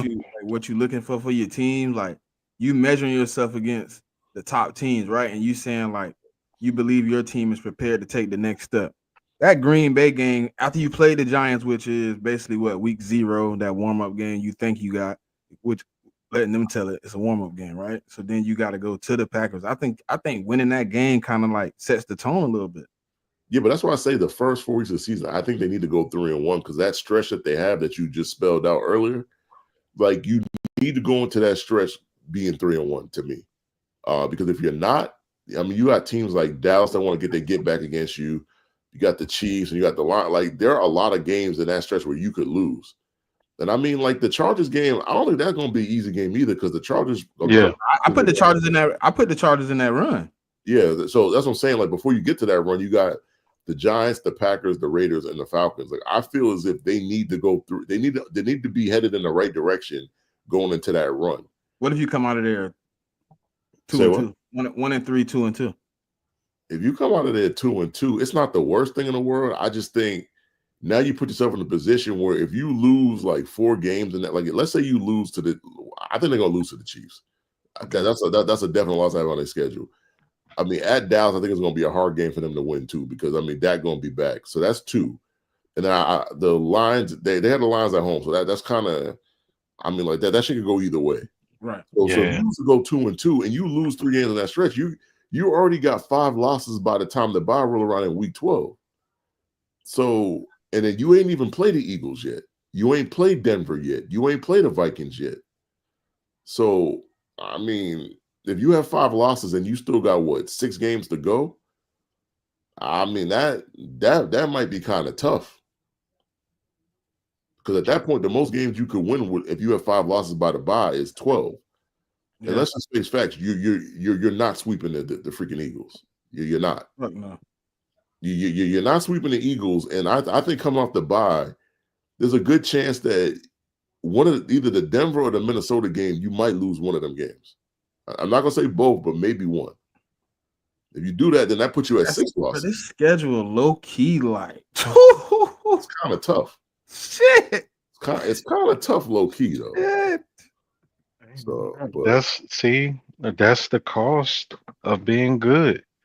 You know what I'm saying? Like motherfuckers, like okay, like for instance, people be like, like for my team, for instance, we make it to the Super Bowl or the NFC Championship game, and people just, oh, but you didn't win. Nigga, I made it to the NFC Championship game. What are you talking about? Like it's the final four out of They be acting 32. like teams like play Yeah, teams. like motherfuckers, teams do that all the time, and Oh, it's just a regular like, occurrence, man. People go like, every year. bro, it's hard to win your division and come back and win your division again and advance in the playoff and come back and win your division again. You're playing good teams all year, every year. Mm-hmm. And then I think people get spoiled by teams like the Chiefs, man. That just be the Chiefs and the Bills that just be running through their division every year. It's not that easy to do, man. It's not. It's just not. Like, I mean, the Chiefs won their division, 8-9 years in a row. The Bills have won, I think it's 5 in a row. Like, I mean, just look at the AFC North. Like, Shit, y'all did it with 13? yeah, it was either 13 or 14 times in a row. Like, That's crazy. I mean, it's a crazy thought, but I just think people just get desensitized to it. Like, and you gotta look at the NFC East. Like, they haven't had a back-to-back division winner in 15 years? Yeah, bro, like, could you imagine understanding football in the first grade and going all the way through high school and graduate, and your team has never not lost the division? Could you imagine that? I mean, it gives you a false sense of security, man. It really do though, because yeah, like we was winning the division, and we had teams that were good enough, and then some of them years we get to the playoffs. I mean, we weren't like the Chiefs. Like, we didn't get to the conference championship game every year. I mean, like, there was one year that the Ravens took us out in the wild card round. One year, Brady's last year, the Titans took us out in the first round. Like, in some ways, it could be a false sense of security, because if your division doesn't really challenge you sometimes. I mean, the years that you don't win, like, you get a false sense of security that that your team is good enough, and then once you get to the playoffs and you face like a Ravens team or like a Titans team that's really good, I mean, you might get knocked off sometimes. But I don't remember, like, honestly, the Patriots was dominant, right? Yeah. I don't remember a time where we were sitting back and was just like, I don't think no other team making it to the Super Bowl. I mean, but that's the thing is, like, during the Patriots run, there were other teams. Yeah, bro. Yesterday, but on a bowl, like, but I mean, we knew if the playoffs was going through Foxborough, the chances of them going to the AFC Championship game is high. You got to bet that. You got to bet that. Yeah, I mean, the only team that I was really concerned with in that whole run of ours was the Ravens. Like, the Ravens always played us tough, especially. Really, I would think it would be Pittsburgh. Man, I mean, Pittsburgh hardly beat us in like the 25-year run that we had, or the last 25 years. I mean, Pittsburgh wasn't beating us in the playoffs, and they wasn't beating us in the. I mean, you need to take a look at that record, bro. Like, Joseph, you're welcome, Joseph. You're welcome. I mean, like that. Yeah, I had to do God's work. You feel me? The thing about the Patriots record is, like, that's why I be telling people in the spaces now. I'm not scared. I'm not scared of the Steelers. I mean, Sean, we've been whooping their ass for 25 years. I mean, we literally beat them 2 years ago with Mac Jones and Bailey situations, JMIK, in the NFL, bro. So you went through the whole draft, and your loyalty was tied to a fucking 50-year-old, and now you sitting here scrambling, scratching your damn head. I mean, you scrambling because you really screwed the pooch. Let's just be honest. If he don't sign, if he don't sign with you, Mason Rudolph and the get along gang in that quarterback room is what you got to work with. But I don't get the Steelers. Like, they had 2 quarters they could have signed. They ain't signed either of them. They could have signed Justin Fields or Russ. But you chose not to sign either of them, and you chose to go after A-Rod. And I mean, like, A-Rod is over here making comments about, I mean, like, what I mean, LeBron James going to Diddy parties at this point. Like, I don't even know what the hell he got going through his mind at this point. Yeah, and I just don't, like, everybody keeps saying Steelers waiting on Aaron Rodgers. When has the Pittsburgh Steelers ever let any player dictate anything? They haven't, but that's what happens when you become desperate. I don't know. That's what happens. Like, I think it's more them than him. I mean, and they're desperate to the fact that if you go into the season with Mason Rudolph and the rookie they got of Ohio State, I don't like that for them.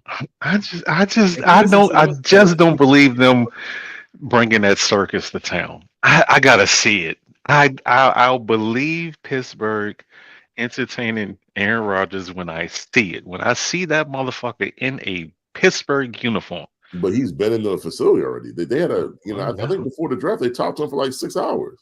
Yeah, but supposedly during that meeting is where the handshake deal came in place.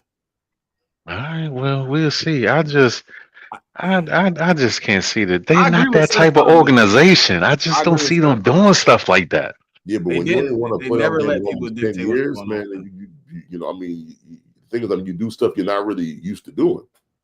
Yeah, but even You know what? still, like if there's a franchise that stays the course, it's the fucking Steelers, yo. They stay the course of Mason Rudolph, man. They'll be lucky to win 7 games. Hey man, hey, you know, Listen, you know. say that I shit just right now. listen. I think to me, what would make me a little bit more proud is if I was just to see Tomlin just be like, you know what, I'm sticking with my guns, and let's just go out here and try to get an elite player with a top fucking pick. Because I'm tired of you. I mean, they complain about like how they don't get the opportunity to get a top pick. Just commit to fucking tanking, bro. This ain't the NBA. Yeah. It ain't no lottery. If you but get in with a you, top like, 3 pick, you get it. Yeah, but the only thing is, you know how bad of a team you have to get a top 5 pick. You either have to be really bad or you Just get be bad. Fuck. rash with injuries. And that's not even on. Yeah, it's more injury than anything because Just be nobody's bad. that bad. Just be bad. Let Mason Rudolph play it out. He gonna blow 6 games. So that's that. You know what I mean? That's already 6 losses right there. And then you're gonna get overpowered by 4 or 5 teams that's just better than you. You know what I mean? I'm telling you from a person of experience in the last 2 years, like only win 4 or 5 games a year. I'm convinced it's just as hard as winning 13, 14 games in the season, because it's like you got to do everything in your power to lose these games. And if and the problem is the other team if they turn over the ball and you get it and you score, like it's so many chances. Like last year, my team could have had a lot more than 4 wins. It's just with the injuries and like the bad roster construction and the bad coach, like all those had to mix together just to win 4 games. I'm telling you, offensively, they're not built that well. But they're built well enough to run the football, though. Like, look at my team, dog. Who the running backs? They drafted the kid out of Iowa. It was Caleb Johnson. They got him. They got Caleb. And then they got Jalen Warren. The other two is 5'8". The other 2 running backs are 5'5" and 5'8". But Jalen Warren is They got Jalen Warren, Kenny Gainwell, and Caleb Johnson. Jalen Warren is like the lightning to because Caleb was going to be like the thunder, and like Jalen Warren going to be the light. He's a good change of pace back. Jalen Warren got the ability to run the ball between the tackles. He just can't do it all game long. I don't know. Situation, personally. But they're in a rough situation, but I don't think they're going to be bad enough to be a top 10 pick. Like, I just think the Steelers one of these years are going to have to mortgage their future. I didn't say they were bad enough. I said just do it. Make this shit happen. Like, fuck. Personally, I think they could just do what they normally do and win 8 games. But just when the draft comes, you got to trade some of your capital to get up where you want to be. They don't do that shit. Just like Certified just said about them not letting them dictate. They don't let people dictate them moving up and around the draft either. So they sit and got to trade up to get the player you want sometimes. Yeah, they don't really give up draft capital like that. They just sit and wait, bro. Well, you could sit and wait and keep drafting guys like Kenny Pickett. Then, if that's what you want to do. Hey, listen, man. I don't know them people, but I'm pretty sure they'll say this method got us first to 3, first to 4, and first to 6. So, it's been working. So we'll see. But what I can also say is they got 4 of them championships in 7. Hey, Joseph Wild, bro. This man is crazy. Literally from 1980 on, they've only won 2 championships. Hey, sir, you see that shit? You see that shit? Mitt? He said, "Let Mason Rudolph get it." Bro, come on, bro. But I think with the Steelers, a lot of people always rush to say, "Oh, they got 6." But 4 of them 6 came in 1 decade, though. Yeah, like they came in the 70s. I'm just saying that it's it still work. Yeah, but they won them four in a time where it wasn't free agency, man. Now there's free agency and all this and player movement. It's there. It's a different league. And I Feels mean, like it made it harder. and I think they got a problem. Like their problem is the Ravens. The Ravens is in their division, and the Ravens draft well almost every year. I mean, they keep their free agent. The Ravens are a problem for them. Yeah. I mean, hey man, listen. If they like it, I love it. I don't want to see them win no more Super Bowls. So, you know. Well, I mean, you're not the only one. I mean, like I'm tied with them for 6. Like I'm not have them pass me. Fuck all of that. I mean, like our 6. I mean, like we worked hard to get them 6 in 25 years. Like, so I mean, the Steelers don't win. I mean, it's no sweat off my back. Passing teams and being passed. That's why It's two different feelings. I mean, I I just need one more so I can catch up. Okay. Yeah, I mean, like the Bengals are not a problem to me until they get a defense. Until them niggas get a defense, they're and that's gonna be shit. But they're gonna do that. I never put a time frame on that, man. Okay. I just wonder. Because I mean, like I think the Bengals, like everybody has this opinion because they got Joe Burrow and Chase and Higgins, but it's like a football team is more than just a quarterback and the receivers, man. Like you gotta have a good O line, gotta have a good D line, gotta have a good secondary, and they don't. I mean, they got the quarterback and the receivers, but their trenches aren't good, and they don't have a great secondary. So, right. And I mean, like you going against teams like, I mean, like let's not forget the Bengals struggle against the Browns every year, man. So I mean, people shouldn't forget that. That don't make. I mean, hey, the Bengals made a big mistake. What was that? 2 years ago? Jesse Bates. Yeah, that was a mistake. They let him go. I was like, yeah, they letting go good pieces like that. They don't know what they doing. They showed it. They showed it every time. And then I don't know if Shamar Stewart gonna solve their problems, but that's a D tackle for me. Yeah, same here. I mean, my biggest issue was when they let DJ Reader leave. He was their best run stopper, like, and I mean, last year, like they couldn't stop the run for nothing. So I didn't. And DJ Reader didn't even get that much money from the Lions for you not to re-sign him. So the move itself just didn't make sense. But, I mean, Bengals fans, like I mean, they're old DC, like they were happy when he left, but it should have went to another one. How should they went to another one? They lost to the Chiefs I mean, they made it back, but the Chiefs beat them. Yeah, they made it back. Yeah. That was a little impressive run off of Super Bowl too, because Super Bowl hangover be real. Yeah. But I mean, I just don't like people always be sold on the Bengals this time of the year. And it's just like after I was sold on them last year around this time of the year. I'm not doing that this year. Like I don't see how their defense got that much better, so I just can't do it. So hey, Joseph, I wasn't surprised. Shit. He said he was surprised y'all beat them last year. I wasn't. We beat them because they couldn't stop the run. I mean, we ran for almost 200 yards on them. Mondre went crazy. Yeah, Mondre and Antonio Gibson. Like that's the thing, man. You could have a shit quarterback, but if you playing a football game and you can't stop the run, you don't need Aaron Rodgers, to be your quarterback. You don't need Patrick Mahomes to be your quarterback. Nope.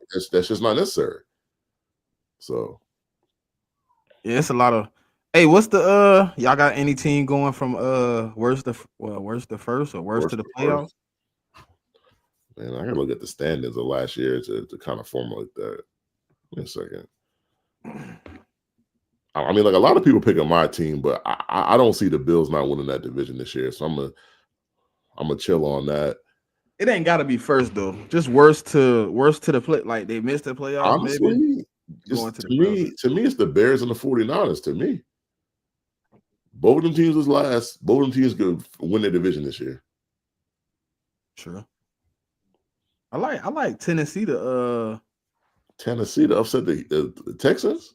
They ain't even got to take the division though, but I like them to maybe a second go from 3 to maybe. Well, you mean last? Yeah, they were last. Yeah, go from last to at least second in the division type shit. My only thing about the Colts is I don't know how to judge them, man, because I don't know about their quarterback situation. I got the Pats going WC. That sounds like wild card team. All right. Yeah, wild card. I mean, I can see that. I just don't. I don't think we're. I think we're a year away from challenging like the Bills in that division. Now. I mean, next year, I think we'll be ready for that.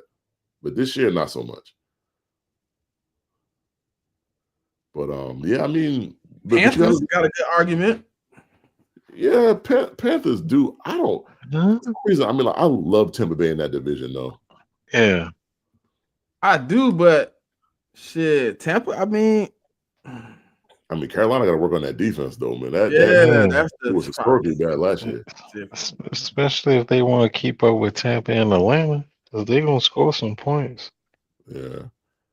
I mean, I hate to say it, but I just think New Orleans is destined to finish last in that division again. I just don't see how they don't finish last. This might be a bad one. Shifty telling these generational lies, talking about Tyler Shope. He's like, you must have been watching State. Yeah, I watched it. I damn sure watched it. I mean, I ain't seen nothing yet. Yeah, he's just not accurate enough for me. Like, I mean, that and he gets injured a lot. If he gets injured a lot in college, what's happening in the league? Fucking 27. Like, what? Yeah. I mean, I just don't like the outlook for the Saints, man. It's just I mean, they got bookend tackles, which that's one good thing that they have, but I mean, I don't know. Like, I mean, outside of Chris Olave and the other receivers, they're actually pretty good. I like Rashid Shaheed. Yeah, but it's the quarterback. I don't know. It's the quarterback, and then can the defense stay healthy? Because the defense also lost some pieces. Like, you seen the report about them doing split reps or whatever, right? Well, yeah, because they drafted a quarterback and they got Spencer Rattler, so it's like they don't know who the quarterback gonna be yet. I don't know. I mean, but they was doing that in like the Titans OTAs too, though. Like Will Levis and Cam Ward were like splitting reps. Will Levis is butt. He is. His mayonnaise drinking ass need to go somewhere. Okay. I mean, he's gonna be holding that clipboard next year because I mean, like, they're not gonna cut him though. Nah, he's cheap. Yeah. I mean, that's the thing. I mean, you still need a backup, so it don't hurt their pockets to keep him. He cheap. Yeah, but I think the coach hates his guts though.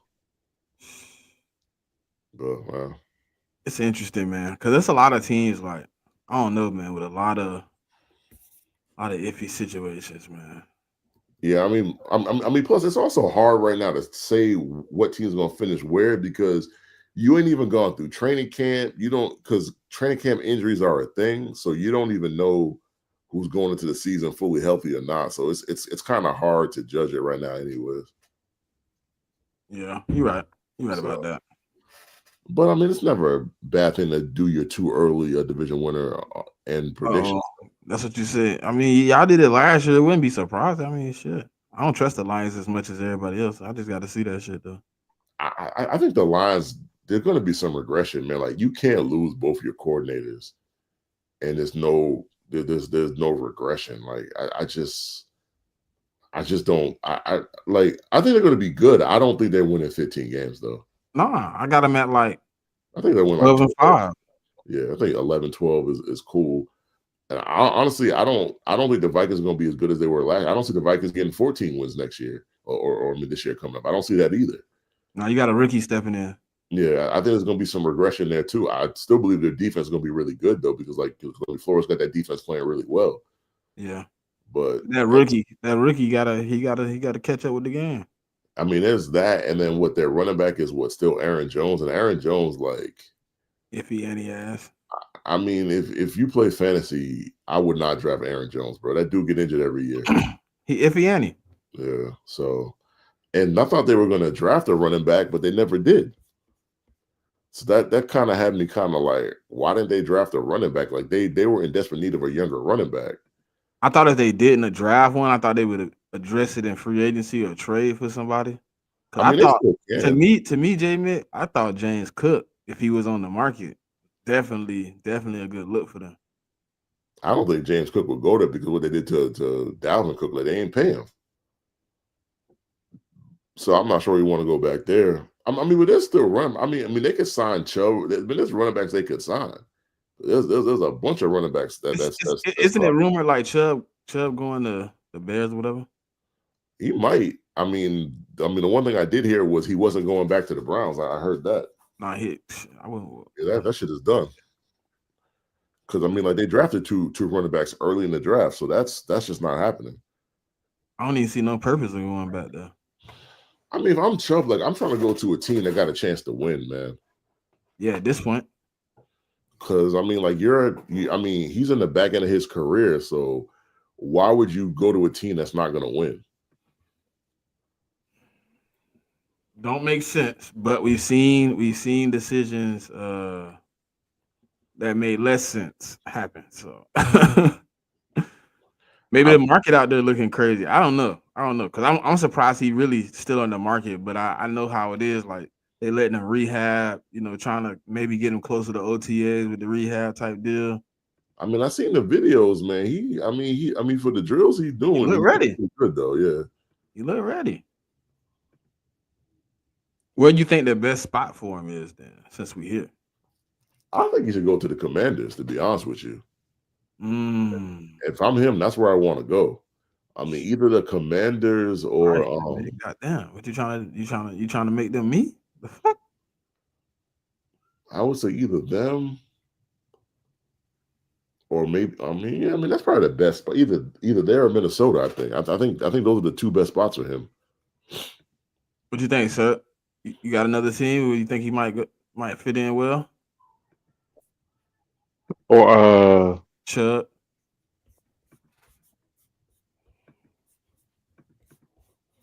I'd probably say send them to Miami. They need some physicality. I do like that. Put them on some John Reagan shit, and go line back.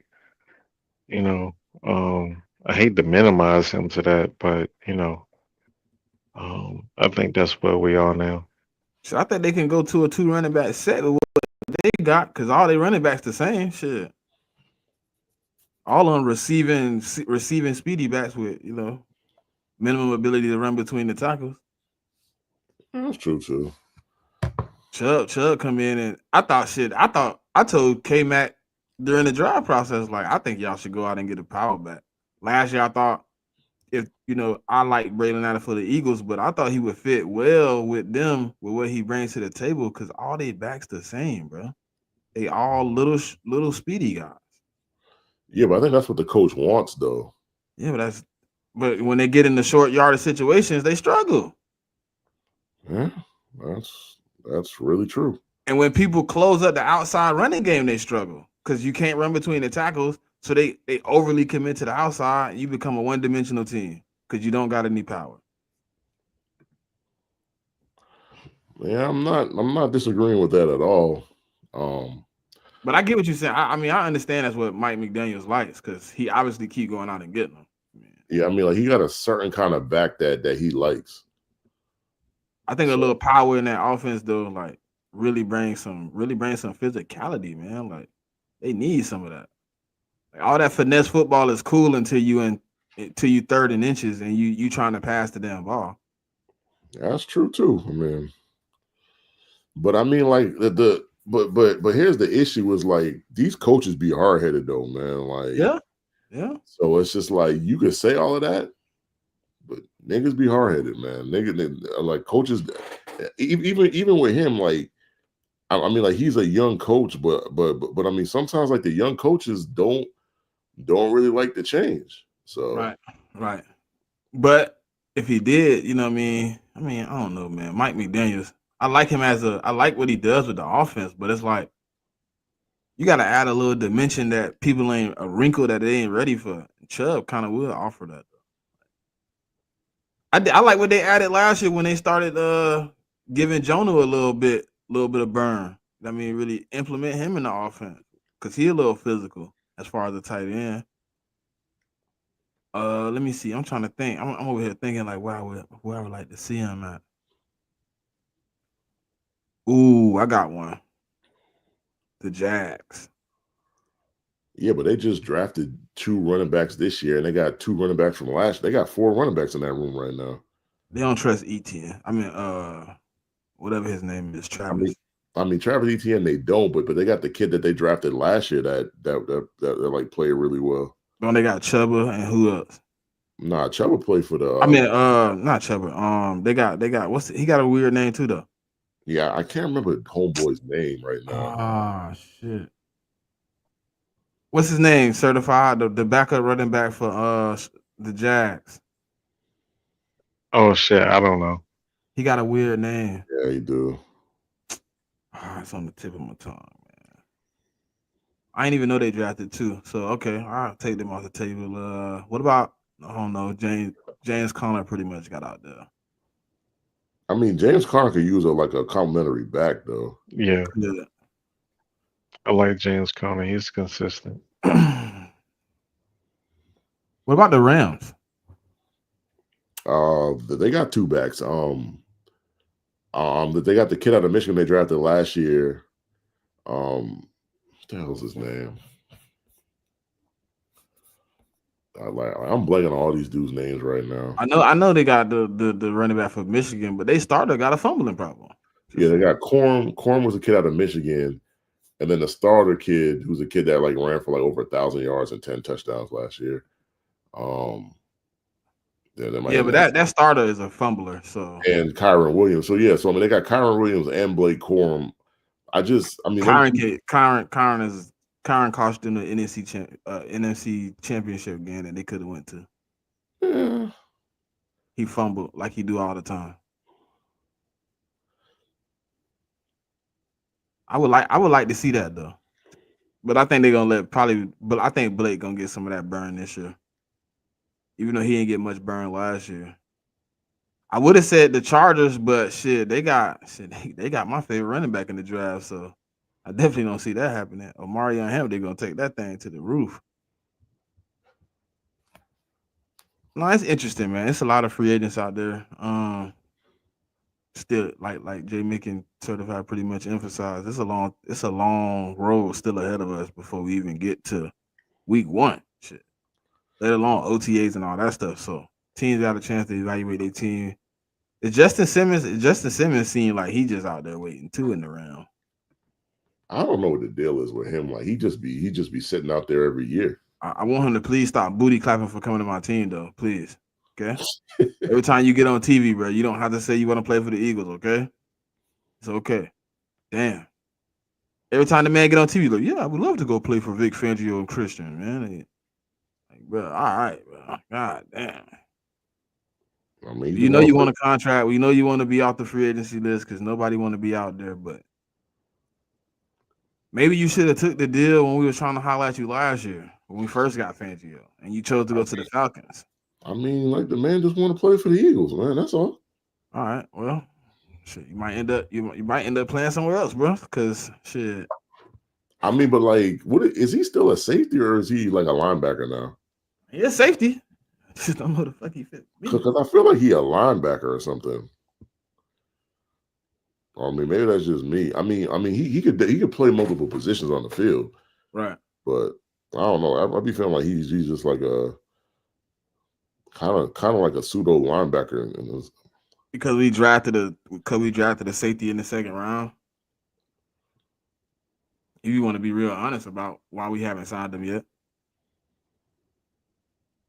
I think, look, JMIK, I think what happened was, which happens with a lot of teams, where they like, we're going to evaluate the roster after the draft, and we'll give you a call back. You know what I mean? Yeah. You don't know what you're going to go in the draft and come out with, and then they go in and like, I don't know what Andrew Makuba is on their list, but what if let's just say that's their top safety. Or they second safety. Let's say Malachi was first and Andrew Makuba second. Do you now go get Justin Simmons when you got the second best guy on your board? Because if he's the second best guy, you obviously believe he's NFL ready, right? Yeah, you would think so. Because I don't think you get a guy as your, you know what I mean, second best safety in draft. Because you skipped everybody else. Because everybody else was at that point, everybody was available, right? Other than Malachi Starks, everybody else was available. When you drafted McCool, but I thought Nick was off the board by then, wasn't he? He might have went to Seattle. He might have went to Seattle. Yeah, I think he went to Seattle. So I think you could have drafted McCuba or Watts, but I think you guys chose. I don't even think we interviewed Nick anyways. I mean, didn't you draft McCuba in the third round? Second. Yeah, because Watts went at the end of the third. Like Watts went after we drafted the center from Georgia. I thought we was going to draft Watts. Kevin Winston went after Xavier Watts, Kevin Winston. I think it was only 2 safeties drafted before Makuba, if it was even 2 drafted before him though. Yeah, I think Makuba was the third safety off the board, I believe. Yeah, I think so too. But I'm saying if you got, let's say for instance he is the second though, if you got that guy, like what's the purpose at that point of going and getting a guy like Justin Simmons, you know? Yeah, I don't know. I mean, that's Nick went third in the second. But you had Kevin Winston, you had Jonas Sanker, you had Xavier Watts, Billy Bowman, Malachi Moore, Craig Woodson. I mean, you had a lot of guys go after. I don't think Nick was on our board though. We didn't bring him in. We did bring in Malachi though.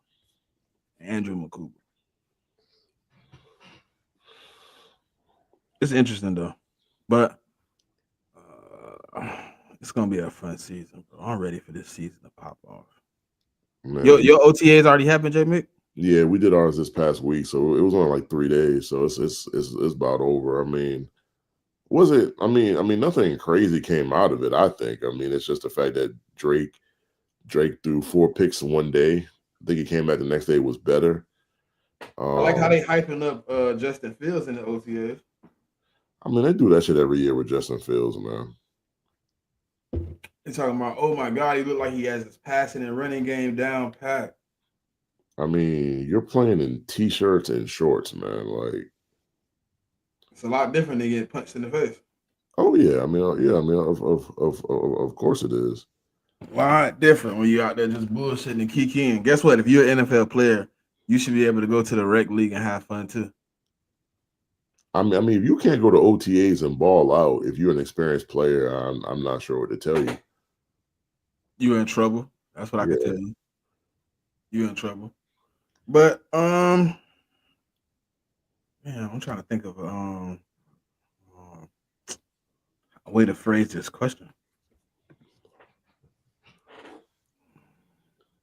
Is there any player that people are high on in this upcoming season that you don't believe will reach the hype?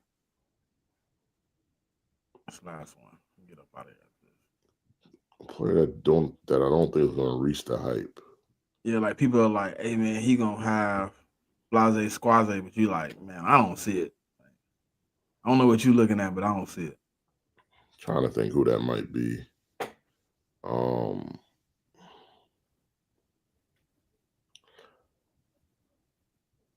Who's got a lot of hype that's not going to get there?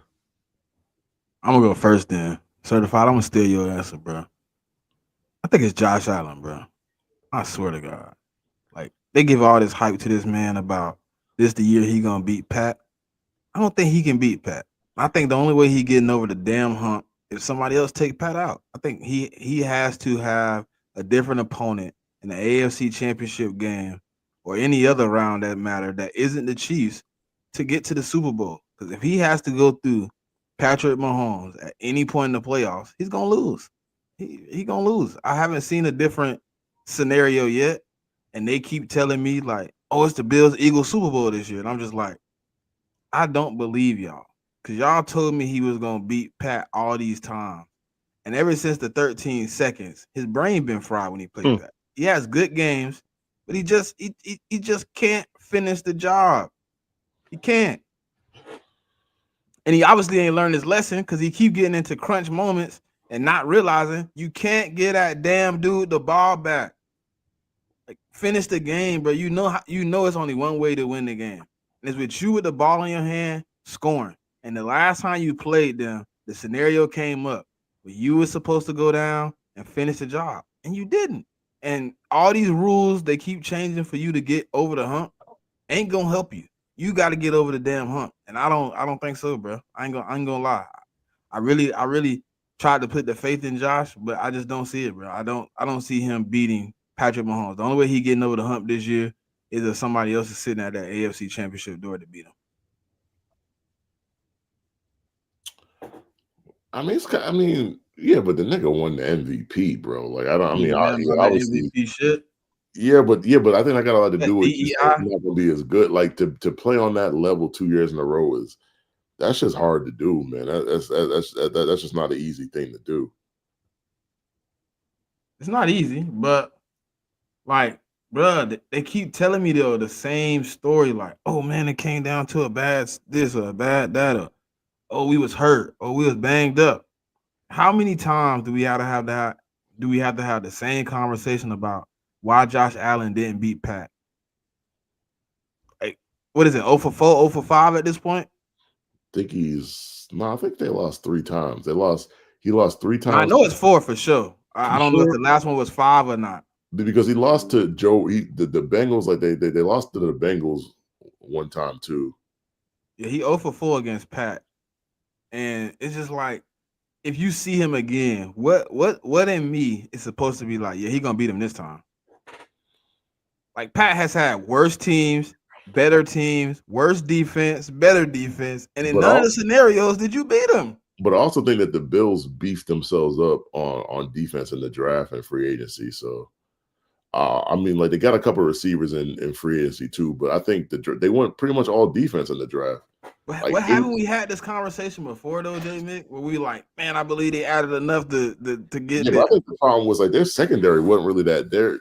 I mean, they had got rid of their safety combination last year, and the corners weren't really that great. So they went. I think they drafted like 3 or 4 corners. So I mean, like that's all I'm saying is just like I mean, I just think they're trying to beef up on defense because they know like the problem is like I think they figure that they're not gonna be able to get to Patrick Mahomes, so that the back end got to be right. So I think that's what they're trying to do.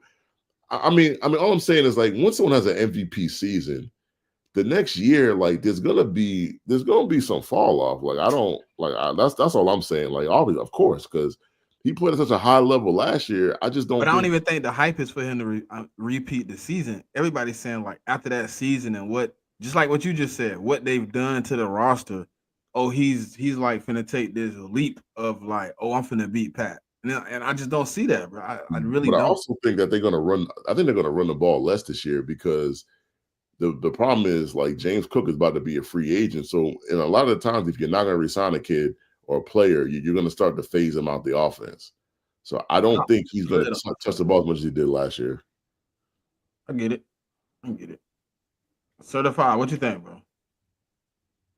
I've been sitting here thinking all this time, and I really can't think of nobody that. I mean, because I would say Jaden because of how good he did, but I don't think he's not going to duplicate that. Right. I don't know. The only people that really come to mind is Trevor Lawrence and Jordan Love. Like another year of them not being what y'all think they are.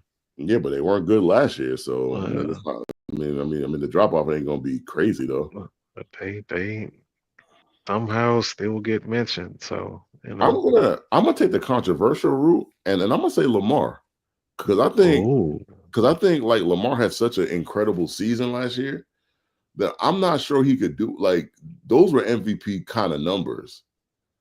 I just don't know if you can duplicate that and again. Like, and I'm not saying he's gonna be bad or anything. I just don't think he's gonna give you the same numbers that he gave you last year. I just think they're gonna be a little bit lower. Oh, okay. Now that one is a good one though, because ultimately, did they really improve the offense like that? They pretty much kept it the same. Didn't really improve it. I mean, they didn't add anybody. I mean, they just brought back Ronnie Stanley. They signed him. They didn't let him go to free agency. They didn't really sign any free agents. They just signed their own people. But they had a good draft though. But like I said, like I just thinking like normally when you come off of what do you have 4 or 5 interceptions last year?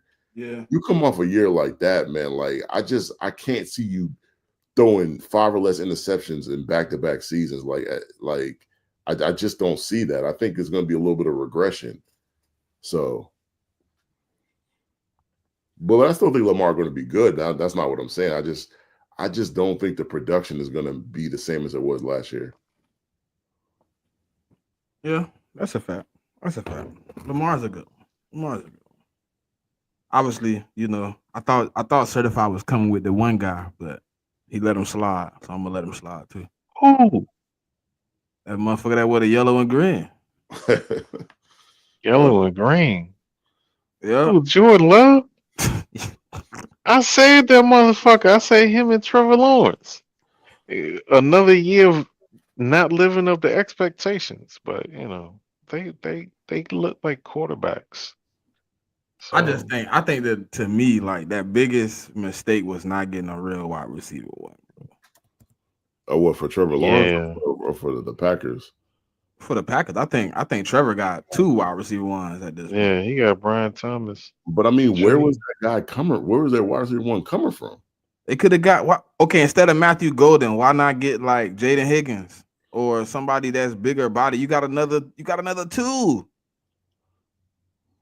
I mean, Jaden Higgins, I like him a lot, but he might not be a number one wide receiver though. He might be a number two. Like But I that's think you got a better chance of him being a one than Matthew Yeah, Golden. that's I mean, that's a good point too. Like to me, bro, like that's like I have no hate on the Packers, but like if they ask me, hey, what do you think the Packers missing? A real wide receiver one, somebody that can like take over half of the field type shit. Like there's nobody on their roster where you like, I'm a little scared of him. It's like, he yeah. a two. Like He might get a little bit. what wide receiver is on the scouting report? I don't think any of them. I think they come in as a collective. So It's like that committee shit. They on the roster as a committee. They on the scouting report as a committee. My only issue with Green Bay is like they're gonna have to get rid of one of their all the wide receivers ain't gonna make the roster though. They got like yeah, 6 or 7. Who's out? Who's the odd man out? I mean, well, I think Watson didn't he like tear his ACL or something like that. So I think he's not gonna be there to start the season, or he might make it back. But I know he got injured, but I don't remember what the injury was.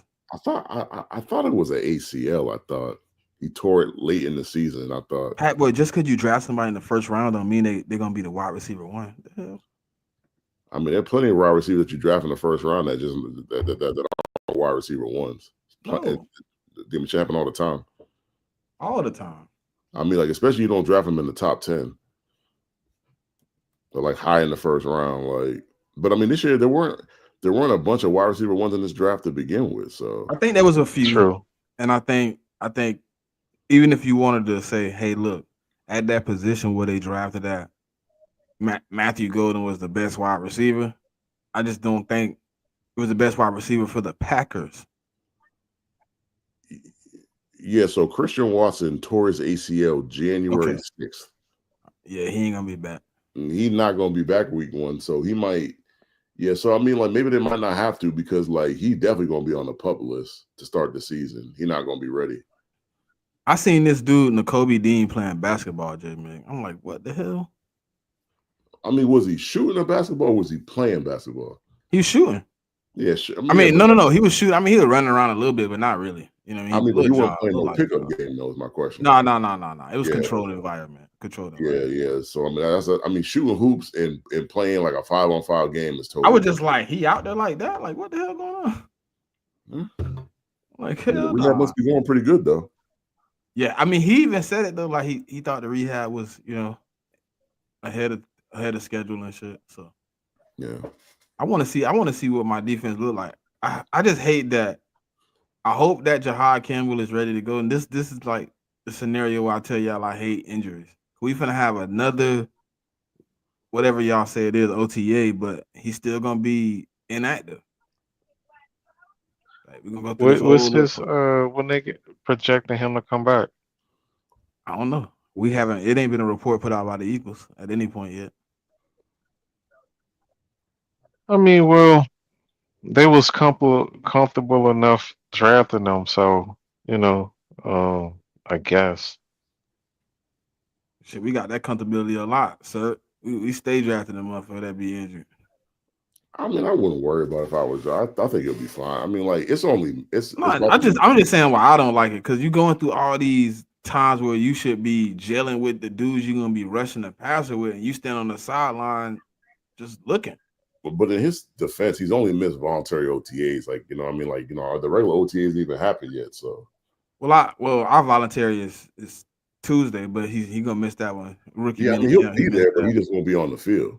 Yeah, and then you come back in June or July, something like that. Yeah, I think the OTAs are like June, like they're like the mandatory Army OTAs. That's just me though, man. Like I feel like, yeah, this is in a situation sometimes pointless, you know what I'm saying, moments, but it's also vital chemistry, man, that you could be building with them guys, man, and you can't participate because you're injured. Yeah, but I mean, yeah, you're not on the field with him, but he's still in the meeting rooms with the, you know, I mean, like the position groups and all that stuff. I mean, you're not getting the physical reps in the voluntary OTAs, but I think he should be ready for training camp though. Hopefully. Yeah. I ain't gonna lie, y'all know I don't like the other linebacker we drafted. So if he got to play week 1, my God. If Jeremiah Trotter Jr. is my starting linebacker week 1, it's gonna be a long season. Oh my God, bro, shit gonna be crazy. But hey, man, it's an hour 57 minutes, man. We done made it to the end of this week's show, man. We'll be back next week with a little bit more to talk about, man. We're gonna keep it rolling. But somewhere soon we're gonna do like our little predictions, man. We're gonna get it rolling. We want to see some teams though first. We don't want to get too early into it. So we'll be back next week, man. In the words of the missing lady, Pop Storm, man. Tell a friend. Tell a friend. You know what I mean, tap in with us every week, 11:15 Saturday, right here, same place, same time, same host. With that, man, we out.